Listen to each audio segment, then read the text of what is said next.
Believe it or not, যে আমাদের চারপাশে অনেক মানুষ থাকে। আমরা স্বভাবগতভাবে হচ্ছে সামাজিক জীব। আমাদের সমাজে অনেক মানুষ আছে, আমাদের চারিপাশে অসংখ্য মানুষ আছে। আনফর্চুনেটলি এত সংখ্যক মানুষ থাকা সত্ত্বেও কিছুটা সময় আমরা লোনলি ফিল করি, আমরা একাকিত্ব বোধ করি। যে এত মানুষ থাকা সত্ত্বেও আমরা লোনলি ফিল করি, বিষয়টা হচ্ছে আমাদের লিঙ্ক আপটা কম, আন্ডারস্ট্যান্ডিং কম, আমাদের মধ্যে সমঝোতার বিষয়গুলো কম। এই কারণগুলোর কারণে আমরা আসলে সমাজ থেকে বিচ্ছিন্ন, সামাজিক মানুষগুলো থেকে, সামাজিক ক্রাইটেরিয়াগুলো থেকে আমরা বিচ্ছিন্ন, যার কারণে আমরা মাঝে মধ্যে লোনলি ফিল করি।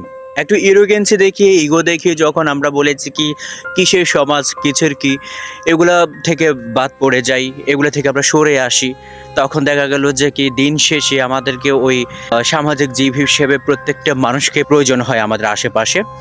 যত যাই কিছু